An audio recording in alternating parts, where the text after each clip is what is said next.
US Egg Breakfast and Lunch Restaurant is proud to sponsor this episode of Patriot Plates.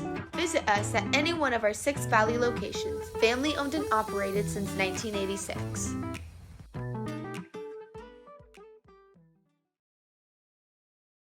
Let every nation know,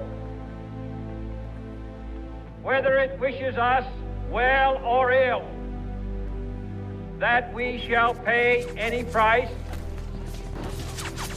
bear any burden, meet any hardship, support any friend, oppose any foe, to assure the survival and the success of liberty.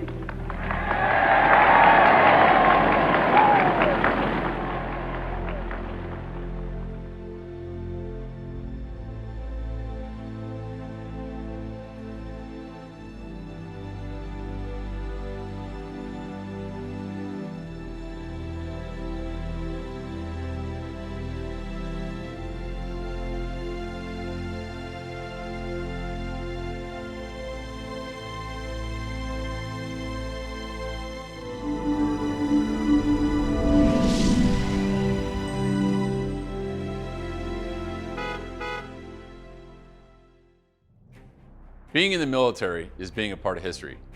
And with approximately 18 million veterans in the United States, each one has a story.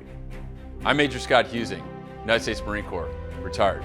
I had 10 deployments and led hundreds of combat missions. My company and I fought in some of the deadliest battles in Iraq. And I was fortunate enough to share those stories and honor the men and women who fought in my book, Equator. But most veterans don't get that chance. Welcome to Patriot Plates. Our producers have spent countless hours on the road searching for veteran license plates and the stories behind them. These veterans have first-hand accounts of what happened in our nation's missions, battles, and wars. Patriot Plates believes that all veterans should be able to tell their story.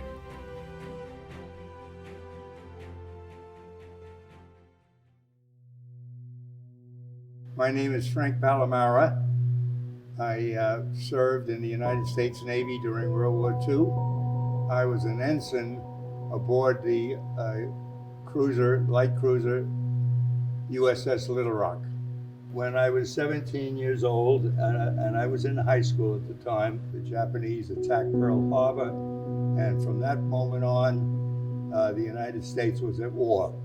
At the time of Pearl Harbor, that was an event of huge magnitude. I graduated from high school in Brooklyn, New York. I eventually went into the Navy at the age of 18. The catalyst for me was really the result of the fact that the United States of America was now in a wartime situation. Those were very serious days in my life and in the lives of most of the men. I guess you could call them boys.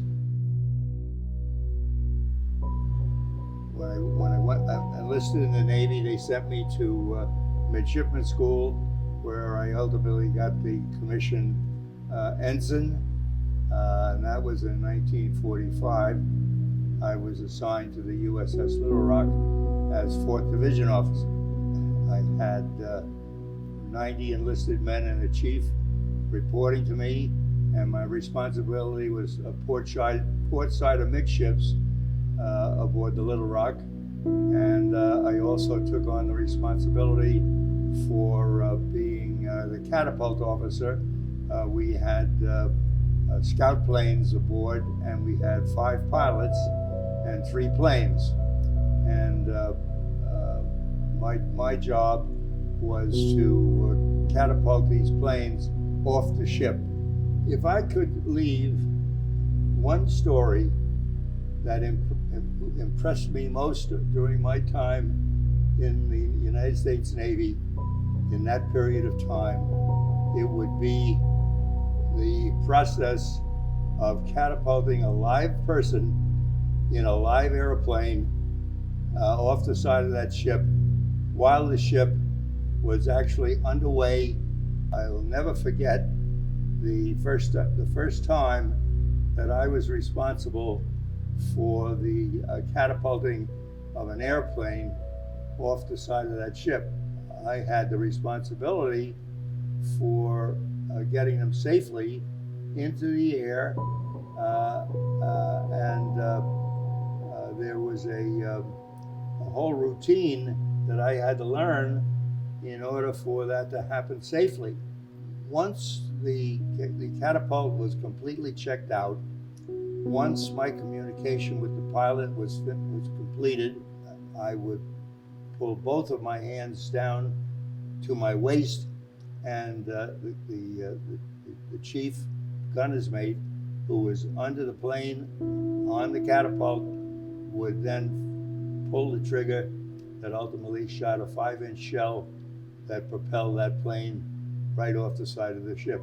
Those planes would travel roughly 75 feet at full speed, and you had to be concerned at the time about the direction of the wind, the direction of the ship, the way that the ship was pitching and rolling, and also the fact that the man who was behind the controls was one of my buddies, and I had the responsibility to be sure that nothing happened to him that caused him any danger. Now, it was important that the ship was in an upward position, not in a downward position. There was not a lot of time. We only had a few seconds, really, to make sure that what I was doing, what the chief was doing under the catapult, and what the pilot was doing in the airplane, that all of those things taken together would cause a safe propelling of that airplane into the air. I'm 98 years old, and I can't tell you anything that I've ever done in my life that was more responsible than catapulting that man off the ship. We left Newport, and the first assignment we had was to go to Puerto Rico. And then we went from there to Trinidad, and then eventually went past Trinidad and then crossed the Equator. The first time a naval person crosses the Equator, there was at the time, in the 1940s, there was a hazing ritual that was in many ways brutal. On the Little Rock, when we crossed the line, of the 1,000 men on that ship, only about 200 of them had ever crossed the line, and therefore they were responsible for the hazing that they very gleefully gave to the other 800 who had never crossed the line. I remember in the process, one of the things that was required, there were a number of things required, but one of the things that was required was that I needed to kiss the belly of the royal baby. The royal baby was the fattest person who had ever crossed the line on that ship, and they covered his belly with crude oil, and we knelt down in front of him, and then when the royal chaplain touched the person who was being given the hazing with an electric probe, and so I would be standing and I would feel the touch of the electric current coming from the wand that he was carrying that was being controlled by a generator. Your whole body would shake, and then you'd kneel down, kiss the baby's belly, so that you end up with your entire face, from your forehead to your chin, covered with crude oil. The last thing that happens is you tip over backwards into a pool, and they hold you down, and when they bring you up, they're yelling at you and saying, "Are you a pollywog or a shellback?" A pollywog is a person who has not crossed the equator. A shellback is a person who has crossed the equator.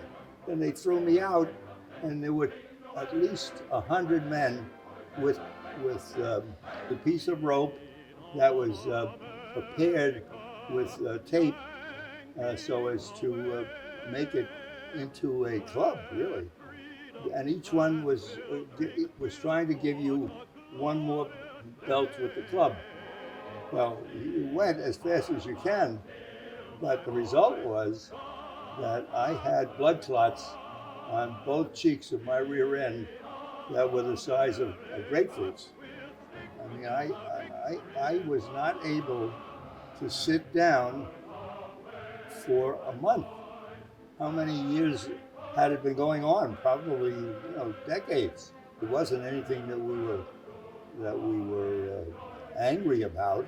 Going across the line, the punishment that goes with it is a rite of passage.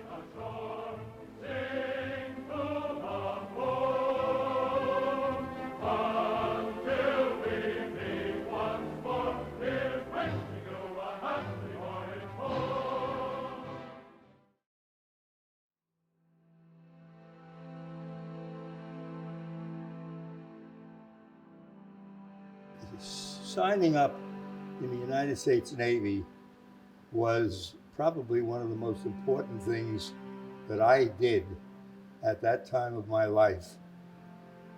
Patriotism means to me commitment. I was so grateful for the opportunity to be an officer.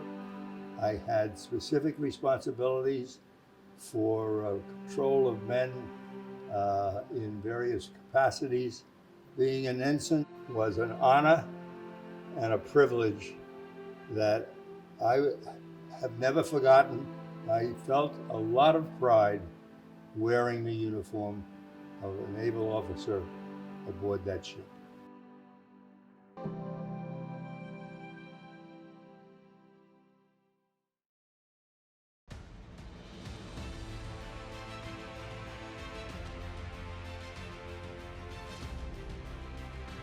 Don't miss our next veteran story on Patriot Plates. Get notified by liking and subscribing below. We want to thank our special sponsors, the Papago National Guard Base and the Arizona Military Museum under the direction of Colonel Joe Abodili, who made this episode possible. I'm retired Major Scott Hazing, hoping that the next time you see a veteran plate, you'll think about the story and the sacrifice that went behind it. Thanks for watching Patriot Plates. One veteran, one story.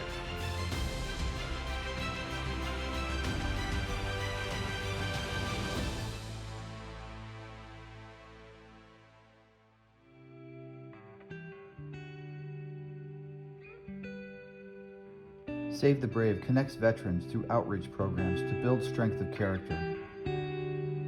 Our essential task is to prevent veteran suicide. Save the Brave is committed to providing veterans with post-traumatic stress ways to connect in a safe space. To donate your time, money, or resources, visit savethebrave.org. Reach out to a veteran in need and direct them to Save the Brave.